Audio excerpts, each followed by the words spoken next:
Agora, a FMZ faz uma conexão entre você e os assuntos da atualidade. Conexão. Em conexão com o mundo. Em conexão com você. Conexão. Em conexão com o mundo. Em conexão com você. Programa Conexão. Apresentação e produção: Fernanda Zandonati. Trabalhos técnicos: Magno Nogueira. No Conexão de hoje nós vamos receber Jack Santo, ele que trabalha com terapia sistêmica, reiki, barra de axis, hipnose e coaching. E nosso bate-papo vai ser sobre empoderamento emocional. Afinal, o que é sentimento, o que é emoção, como trabalhar a nossa emoção no dia a dia. O autoconhecimento é importante, né? Faremos um breve intervalo e voltamos já já. Conexão 107,1. A rádio é o máximo em rádio. Conexão. Estamos de volta com Conexão e hoje o nosso convidado é Jack Santo. Ele vai falar sobre empoderamento emocional. Afinal, o que é sentimento, o que é emoção, como a gente pode estar trabalhando esses dois processos para melhorar, né, a nossa vida. Jack, obrigada por estar aqui com a gente no Conexão. Eu queria que você começasse explicando, né, que a gente já conversou um pouquinho antes, o pessoal de casa sabe que a gente bate um papinho. O que é empoderamento emocional? Bom dia. Bom dia. Então, empoderamento emocional, a gente usa conhecimentos para ter o controle, né, que a gente chama de o controle é que é o poder. Mas eu só tenho poder, controle daquilo que eu tenho conhecimento. Então, na verdade, é o conhecimento que me dá o poder de controlar algo. Não tem como eu dirigir um avião se eu não tenho conhecimento. Eu vou entrar dentro daquele monte de botões e vou ficar perdido. Então, o conhecimento me faz ter controle das minhas escolhas. E eu escolhendo melhor os meus pensamentos, a minha postura, o meu comportamento, eu vou estar gerindo as minhas emoções. Porque tudo isso está ligado, né? A emoção está ligada ao estado que eu vou agir, vai criar um estado emocional e eu vou agir de uma certa maneira. Então a emoção ela influencia até na forma com que eu faço algo.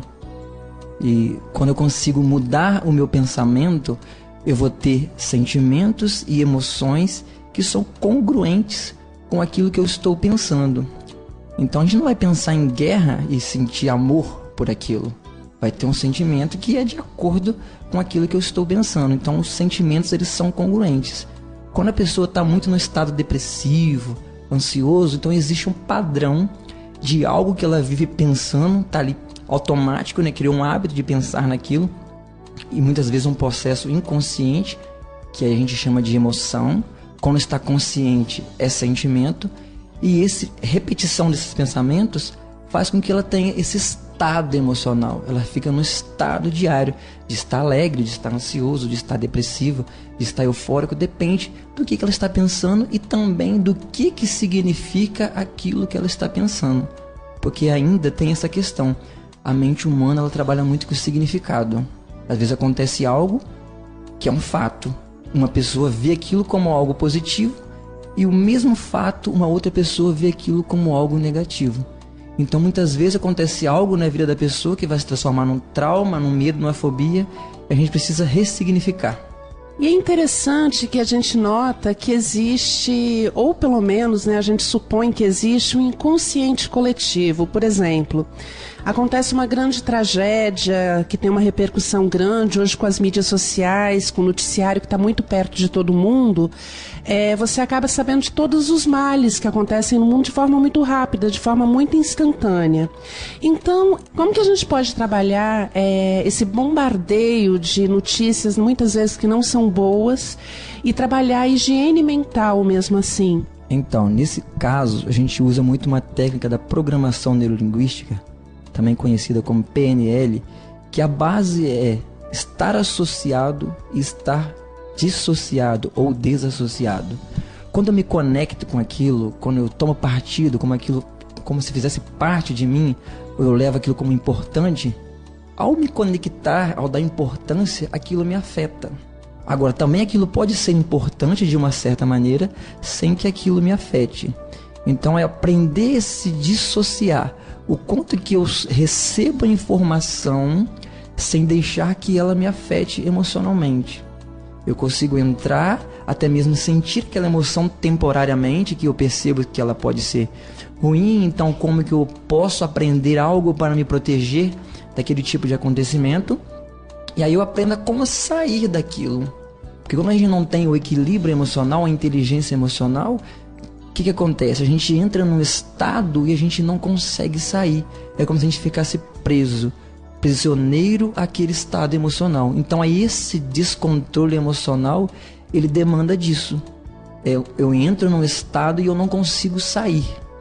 Mas não tem problema nenhum o ser humano sentir raiva, tristeza, estado depressivo, que é diferente de depressão patológica.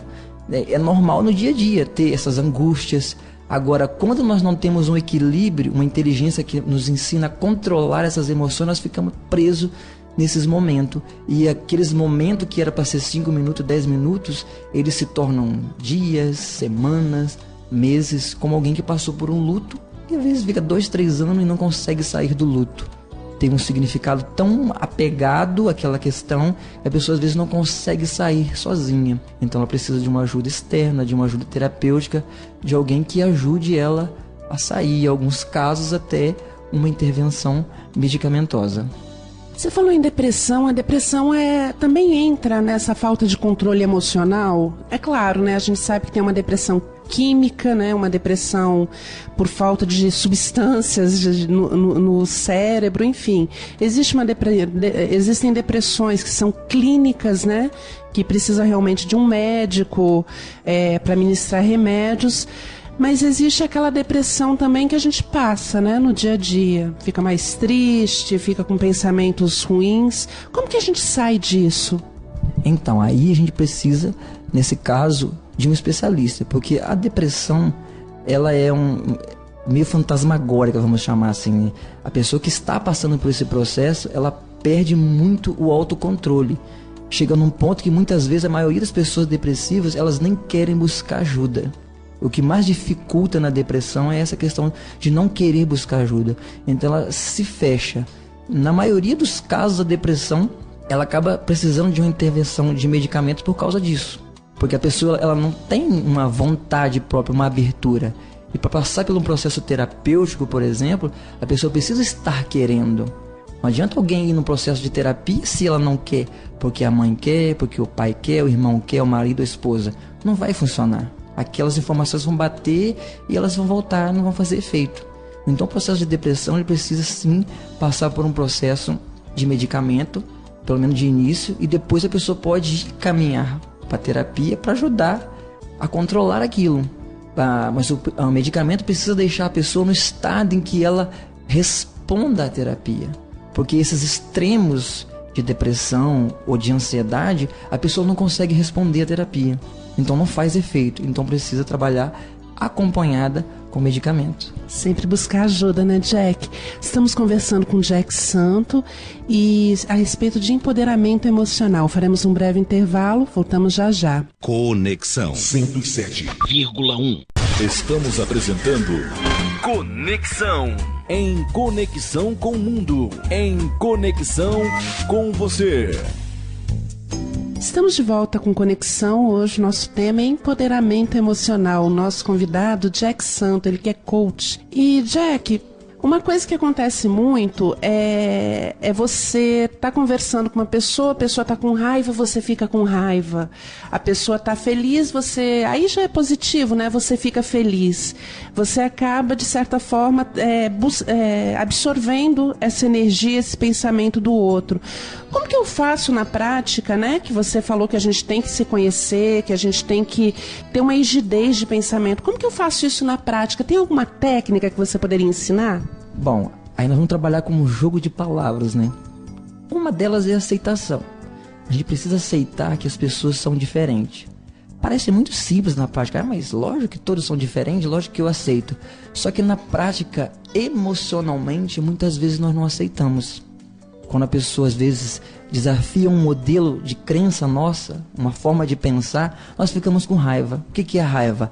É a minha crença que está sendo desafiada.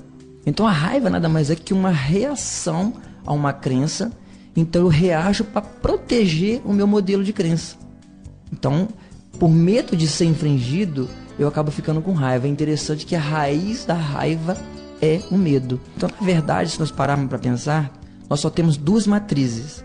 A matriz do medo e a matriz do amor.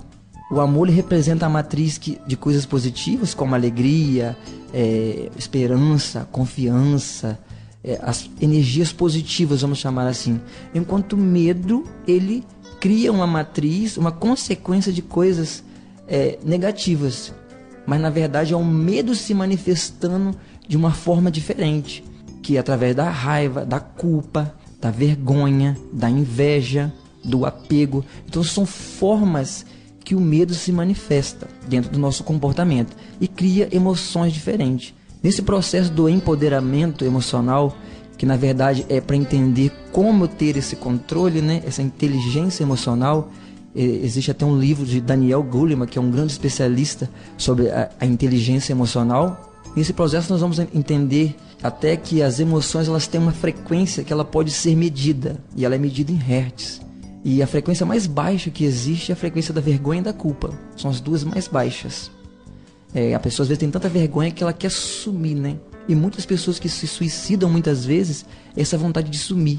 Uma culpa que ela não consegue se perdoar. Lógico que tem outros fatores também que levam ao suicídio. Mas muitas das vezes, por exemplo, essa vontade de sumir, uma forma que o inconsciente da pessoa entende como sumir é tirando a própria vida.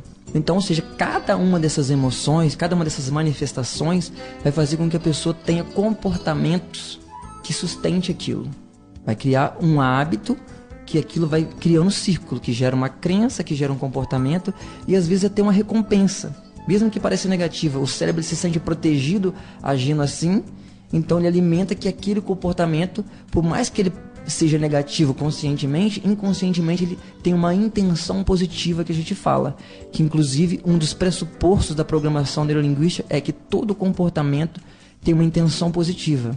Ele tem uma intenção que é positiva para quem está cometendo. Por mais que para a sociedade, perante a ética e a moral, parece aquilo ser algo totalmente contraditório, mas para aquela pessoa, naquele contexto, no significado individual dela, tem uma intenção positiva.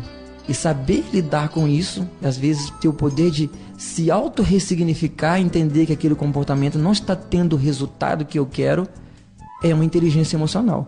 Mas precisamos chegar no processo de deliberar. Questionar a emoção, até mesmo como se estivesse conversando com alguém, conversar com a emoção. Meu medo, minha angústia, qual é a sua intenção? O que você quer comigo? Prestar atenção na emoção e perceber de onde que ela vem. Quando eu presto atenção na minha emoção, que pensamento que está atrás, que está emanando aquilo. Você falou da culpa, né? Da culpa e da vergonha, que também estão enraizados ali no medo, né? E a gente vem de uma cultura que a culpa e a vergonha são muito usados, né? Até para você colocar limites, até com as crianças, né? Você não pode fazer isso, que vergonha. Então já vem enraizado na gente. Então é difícil trabalhar, né, Jack? Sim, é difícil, porque a culpa ela acaba travando a pessoa.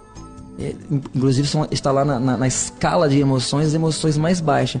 Então é muito mais difícil sair dessa emoção, porque ela é muito baixa. Então a pessoa tem pouca energia de superação. E a culpa é interessante mesmo porque quando tem culpa, o que eu faço? Bom, se eu sou culpado, é porque eu errei. Então se eu errei, eu sinto culpa, então eu tenho que ter castigo.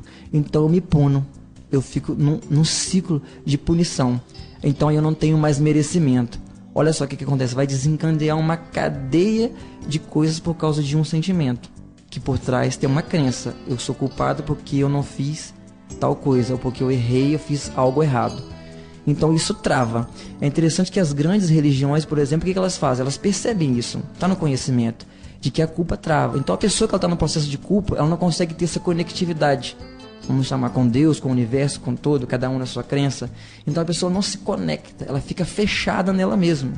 Então, por exemplo, como nós estamos aqui num contexto muito cristão, no catolicismo, por exemplo, lá na celebração, o que acontece? A primeira coisa que a igreja faz na celebração, ao acolher, é trabalhar o ato penitencial.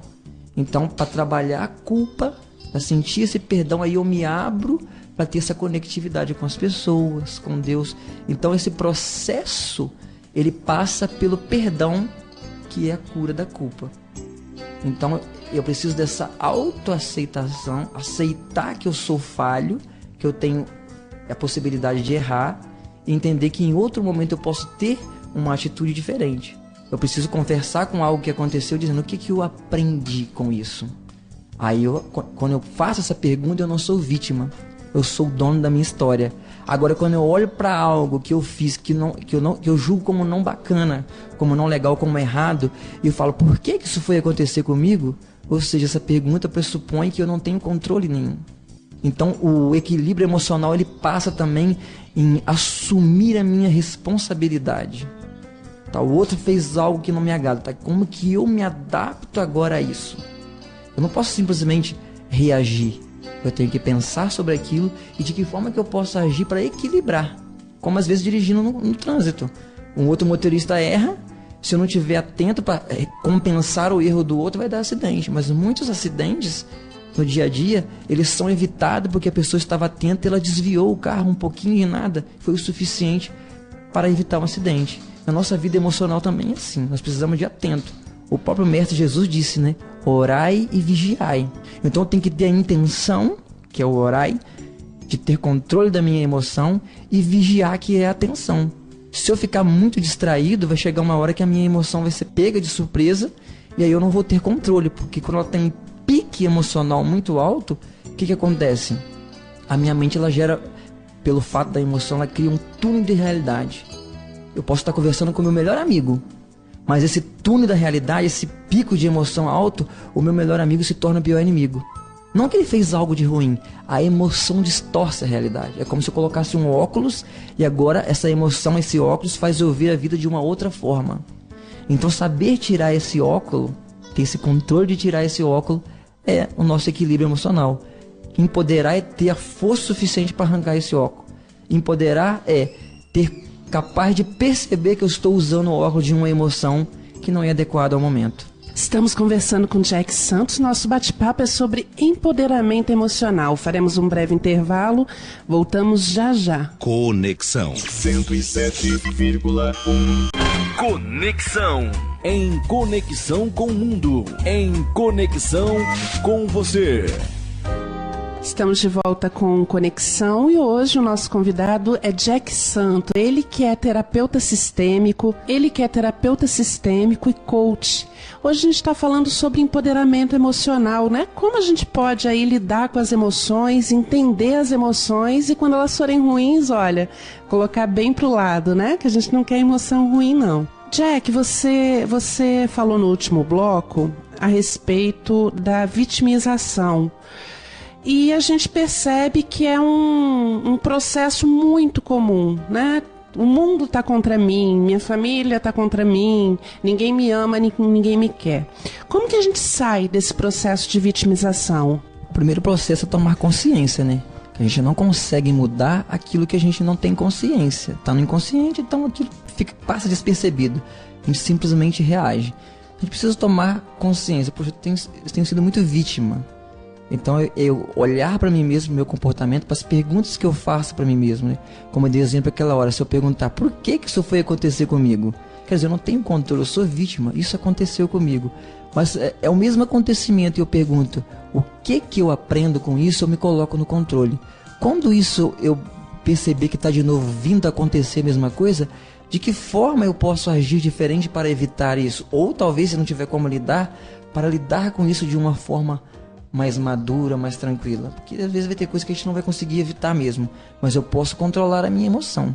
Eu aprendi no curso de PNL algo muito interessante que eu levo pro meu dia a dia, que é uma frase que diz assim: eu não posso mudar aquilo que eu não posso mudar, mas eu posso mudar a minha maneira de pensar a respeito daquilo que eu não posso mudar.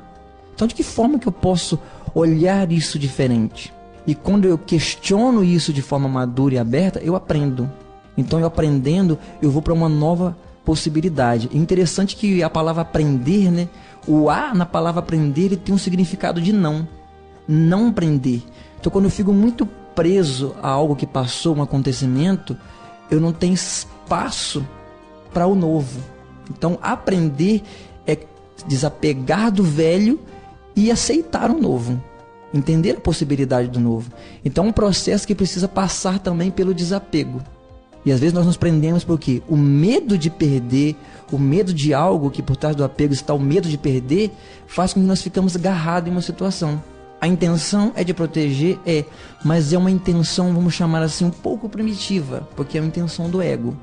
E como nós usamos a parte mais racional, que nós questionamos, o que eu aprendo com isso? Quando eu ativo o meu neocórtex, né, eu ativo essa parte racional. Então eu consigo ter esse novo, buscar esse novo. Eu consigo ter uma visão diferente daquilo.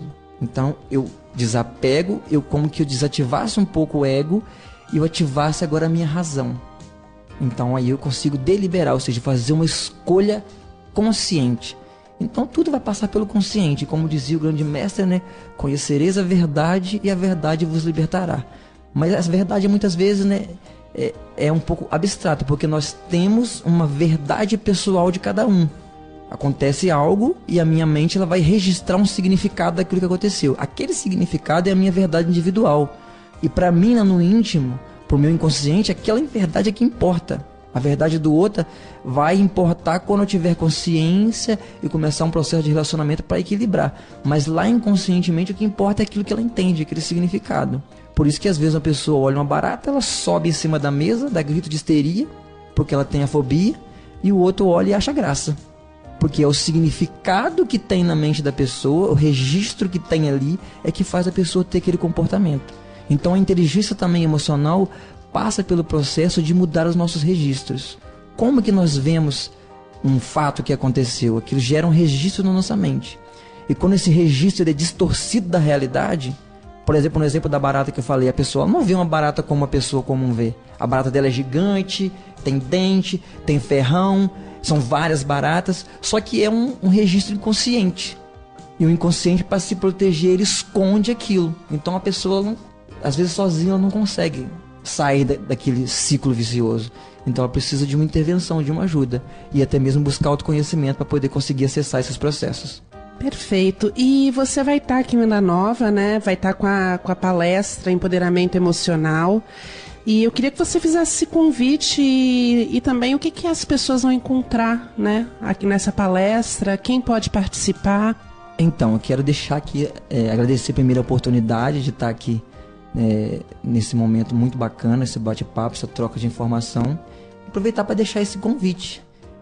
Esse curso Empoderamento Emocional é um curso de treinamento, porque ele é prático, então ele é um dia inteiro, são 10 horas.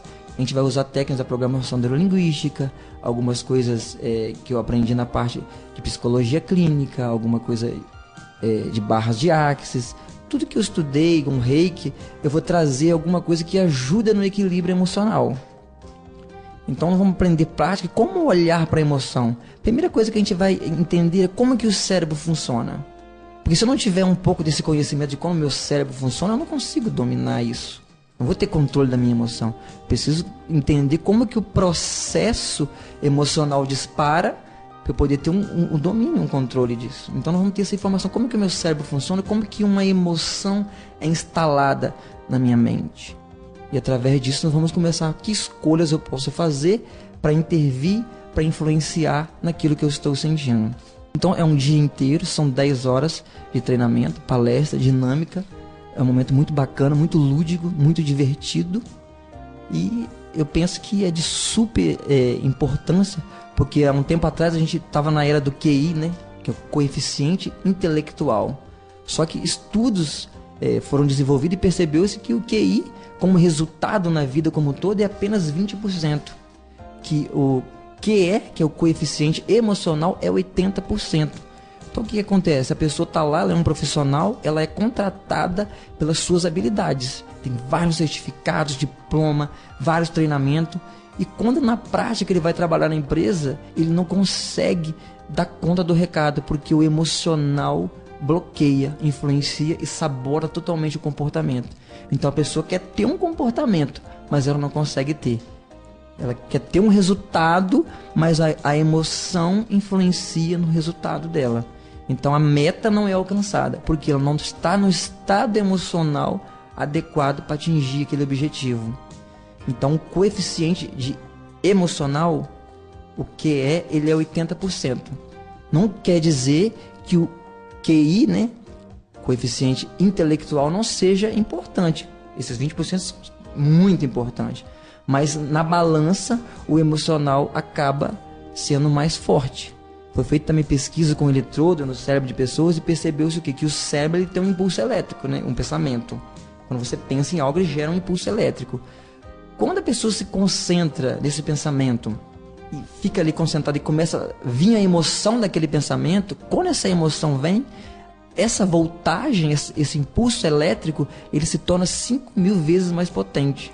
Então entendeu-se o que através disso? Que a emoção vai vencer a razão, até mesmo energeticamente, energia mesmo, né? Ela tem um impulso, uma força maior.